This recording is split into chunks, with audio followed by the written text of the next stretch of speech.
All right, so this week your assignment looks very, very different. After going over everything last week, after looking at all the people's responses, it became very clear and evident that this was kind of a lot to take in and a lot to handle for some people. Only about half of you have submitted your actual assignment that was due last week. Because it was the first week, I am still accepting them. But they have to be complete.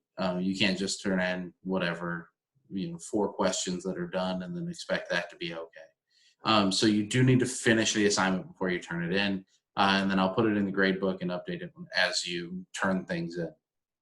The only thing I ask is, because it is later, please send me an EDSB message after you turn it in and say, Mr. Sharon, I just turned in chapter 30 stuff. So that way I can actually go back and look at it and remember to do that.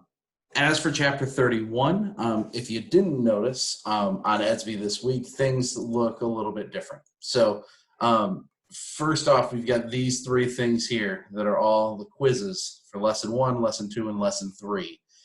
Rather than have you guys answer the questions on the sides, I figure an actual better representation to get whether or not you understood things or not was to make questions about everything that's in there. All of these questions are answered directly from the text. If you read it, you will see the answer.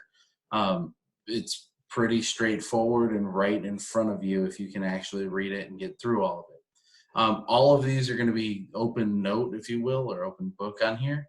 But it is important to note that you only get 15 minutes from the time you start. So please don't start the quiz and then try to do the reading and then go back and look at it and go, oh, wait, no, right? It's only 5 multiple choice questions. You don't need 15 minutes.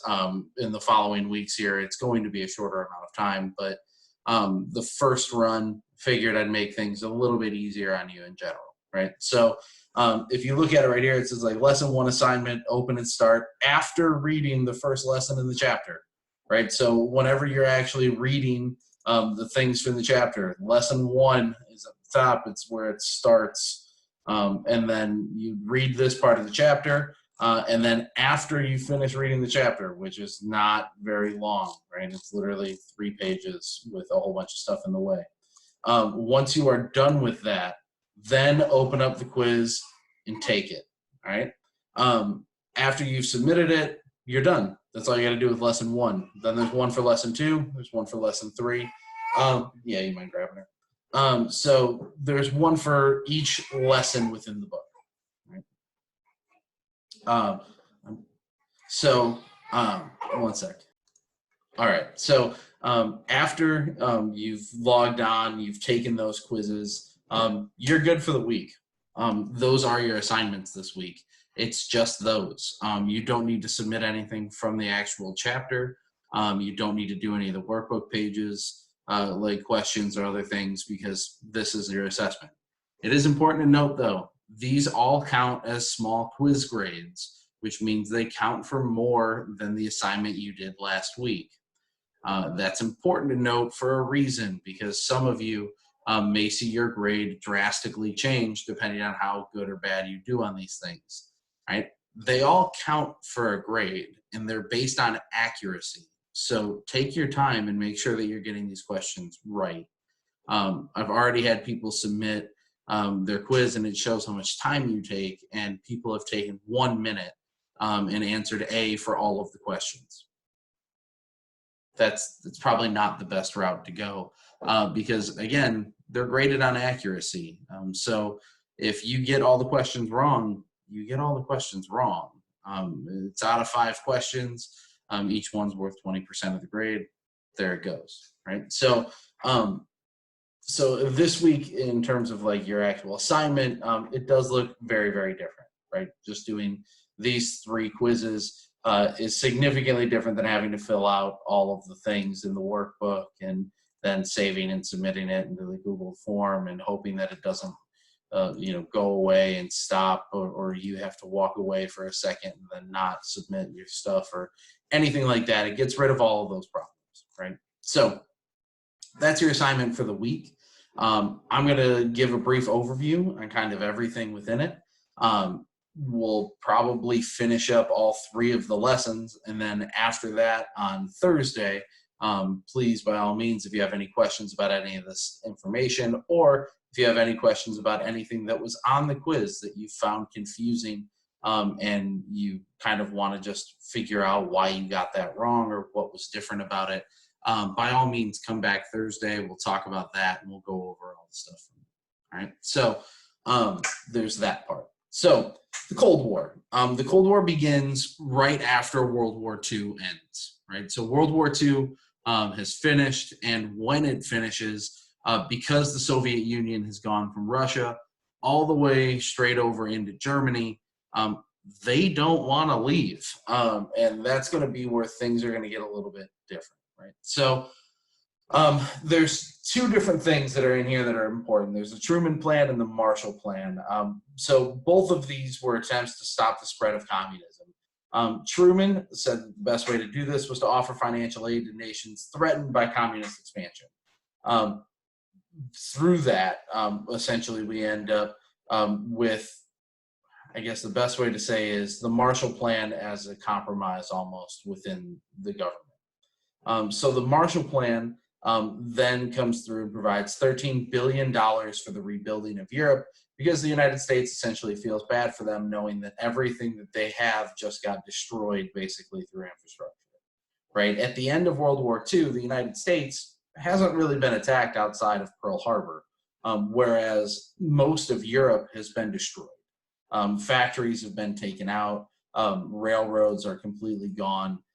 They've lost a whole bunch of infrastructure, schools and hospitals. All of those have been destroyed because the war took place in Europe, right? When it comes to this, we end up seeing the split of Germany. Germany ends up getting split into 4 territories. France, Britain, the United States, and the Soviet Union all take a portion of Germany. And on top of that, they also split Berlin, which is the actual capital of Germany, right? When they split up Berlin, essentially the West, meaning France, Great Britain, and the United States, all combine their parts.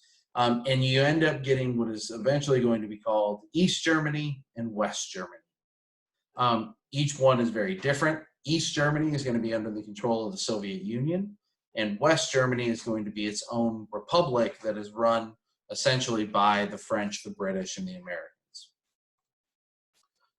When this happens, it creates what is called the Iron Curtain. It sets up a divide. It literally ends up with a wall being created in Berlin, and it completely isolates half of Germany from the other half, essentially. I'll talk about this stuff in a second. So then it builds to the military alliances. So like we just said, the 3 major Western powers, France, Britain, and the United States, are all unified. But they also want to add some other countries to essentially form a group against the spread of communism. Right? So they form NATO. Right? 6 years later, the Soviet Union establishes what's called the Warsaw Pact, which is their alliance system. If you look on the globe, and this is an important map because it views everything from the top, because that's important to realize how close we are in certain ways rather than on an actual map that you're probably used to looking at. Warsaw Pact members consist of everything essentially in Europe from the east of Germany all the way up and around. Right, so Russia loops all the way around over here and is actually pretty close to us on the other side, right? The NATO members are going to consist of the United States, Canada, and basically Western Europe, as well as Turkey, and that is an important one for later. Right? So eventually, the United States ends up building alliances with about 42 different countries around the world. When they have these alliances, the first thing that ends up happening is we end up getting what is called an arms race. When there is an arms race, each side is essentially trying to build up as much power as they possibly can. This is mainly seen through nuclear weapons. So by the late 1950s, both the Soviet Union and the United States have intercontinental ballistic missiles, which means they can launch at one continent and land on another one. That's important because it means that we have missiles that we can launch in the United States, and they end up hitting the Soviet Union all the way over in Russia. Right? Each nation essentially adopts a policy of deterrence, which is to say that one side is going to be bigger and badder than the other one, so you're not going to want to fight them. This is the same concept of somebody basically showing up, and whenever two people are sitting there yelling at each other, but one of them has a friend that's 6'8" and is absolutely jacked, you're probably not going to want to fight that guy. The United States basically took the same approach and said, well, if we make ourselves look as big and bad as possible, nobody's going to want to fight us. So that meant they had to get more and more missiles and more better and stronger and bigger explosions right on the other end of those missiles. So essentially they tried to just stockpile as many nuclear weapons and as many advanced weapons as they could. Because they started doing that, Russia started doing it, right? And so you end up with this race where each one is trying to just add more and more and more until one side just has more than the other side is willing to have, right? When this happens, essentially, they have compiled so many nuclear weapons that if there was a nuclear war between the United States and Russia, during the height of the Cold War, they had enough nuclear weapons to cover the entire world in nuclear explosions more than 3 times over again, which meant that they essentially had what is called mutually assured destruction, which meant if Russia launched their nukes, the United States would launch theirs, and the entire world would die. That may sound like it's extreme, but that's for real. There's enough weapons here on each side to cover the entire globe in explosions. We talked about the Berlin Wall already, so we'll move on to China. This seems like a random jump, but it's not. China forms as a communist country during this time period. It's in here, and you'll see it right in here, but the big thing that happens is that the communist government is all led by Mao Zedong, who has killed more people than probably anyone else on the face of the planet. For real. As bad as Hitler and Stalin both were, Mao was responsible for probably close to about 60 million deaths by all measures and accounts when he's all said and done. It is insane how many people die because of his policies, and we're going to talk about it. So Mao essentially is the leader of the Communist Party within China. There's also a nationalist party. The nationalists were hoping to form a democracy within China, and they lose. So the nationalists lose out in 1948, and eventually the communists take over in 1949 on October 1st. With this, there is a massive push to form what Mao calls the end form of society. And he thinks that communism is the final form of what society could look like. It is the most enlightened thing. It's where everyone works together. So what they do is they turn all of their collective farms into what are called communes, right? So those are right here. These communes essentially take over 700,000 farms and say, all right, all of you families that are here are all going to live basically in one apartment building. And that apartment building is going to have 30 to 50 families living in it. And when all of you live in that family, each one of you is going to farm a different area of this land. And at the end, you'll give all of your product back to the government, and the government will redistribute all that food to all of the people. In Mao's ideal society, he thought that everyone should get exactly the same thing in every way, shape, and form. He believed in the purest form of communism to the extreme, right? So when it comes to this, it says like it is here, hard work for a few years leads to happiness for 1,000, right? And the idea was to just get everyone fully embraced into the system, and it fails. Nearly 15 million Chinese people die of starvation within the first 2 years. This policy continues another year, and eventually after that, they go, oh, maybe this isn't working, right? So almost 20 million people end up dying simply by starvation, because this whole idea of the farmers all farm of their own little piece and then give all of their product away leads to complete decentralizing work. It leads to the people out on the farms not really caring whether or not they produce a huge harvest, because they don't get to keep it anyways. They don't get to sell it. They don't get to make anything off of it. So they don't really care whether or not all the crops come in all that well. As bad as this is, Mao stays in power for a little bit longer than this until he dies. By 1966, Mao launches what is called the Great Proletarian Cultural Revolution, otherwise usually just referred to as the Chinese Cultural Revolution. When this happens, Mao is trying to get rid of what he calls the four olds. So it's old ideas, old culture, old customs, and old habits. And when he gets rid of these, he means get rid of them. And that usually is enforced by his essentially secret police.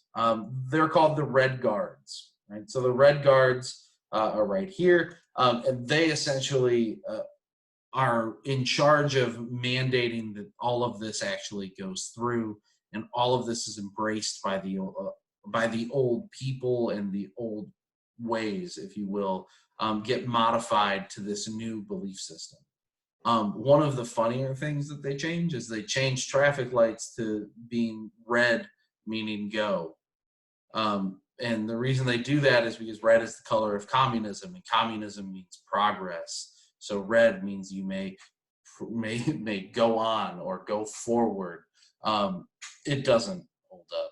That's gone now. But that's how much they really embrace this, and that's how much they were trying to get rid of the old ideas of society, literally to the point where they were redoing traffic signals. Right? When it comes to China being in relation to the Cold War, China had a relationship with the Soviet Union. They were trying to essentially spread communism all throughout the world, but China really relied on the Soviet Union's help, and eventually the Soviet Union just didn't have enough to give them.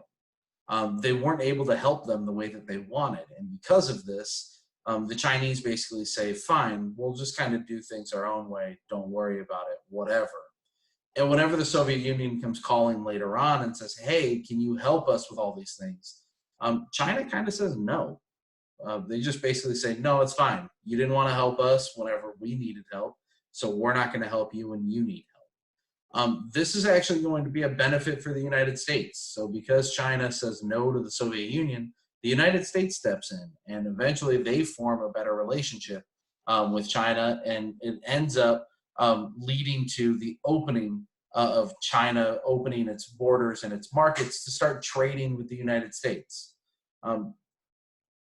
But that's kind of the extent of their relationship, right? And then we get to the last part, and these are the wars, right? So the Cold War did have wars that occurred during it, but none of them were direct. All of them are what are referred to as proxy wars. Essentially, it's like getting other people to fight the wars for you, or setting other people against one another, so that way you don't have to get your hands dirty yourself, and instead can have someone else do it for you, right? So when these proxy wars happen, the big ones are all labeled here. So the Korean War, the Cuban Missile Crisis, the Vietnam War, all are examples of what are called proxy wars, right? So in the Korean War, the Korean Peninsula used to be under Japanese control, but after World War II, they gained their independence, right? So Korea gets split into two halves, North Korea and South Korea. They don't, however, agree on very many things. So North Korea ends up becoming a communist state, and South Korea is not. They become a capitalist state. When this happens, there is a whole bunch of anger and hostility, and then the United States sees this and goes, oh no, this is going to be bad. We need to help them, right? So the United States sends a whole bunch of support to South Korea, And North Korea doesn't really like this. So when we give South Korea support, North Korea invades. And North Korea invades South Korea first. They take over almost 80% of the Korean peninsula. They move the border from the 38th parallel almost all the way down to the bottom of Korea. And then American troops show up, right? So it goes from being just a proxy war to all of a sudden now American troops are there and we're going to help reestablish this. And when that happens, Russia, or the Soviet Union, sends their troops to North Korea and says, fine, then we're going to help out our friends, right? So when this ends up happening, we end up moving the border back to almost exactly right where it started. And it essentially just establishes kind of a peace. The war technically never ended. It is still going on. It's just that neither side has really had any battles in the last 50 years, right? So when this occurs, though, the big deal is that the United States needed to see this as a time where the U.S. could stop communism from spreading to everyone else. And we'll talk more about that whenever we talk about Vietnam. So after the Korean War, we end up with the Cuban Missile Crisis. So because the United States has had all of these nuclear weapons installed in all of their allies' countries, the big one is the fact that we install nuclear weapons and missile launchers in Turkey. Turkey has a border with the Soviet Union. So we literally have a missile base with nuclear weapons right next to Russia, just getting ready to shoot. Anytime that we need to launch weapons, we can. And on top of that, we're right next to it. So we're going to destroy Moscow before they can destroy us, was the United States policy.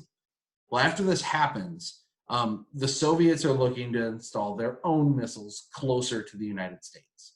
And they find their opportunity in Cuba.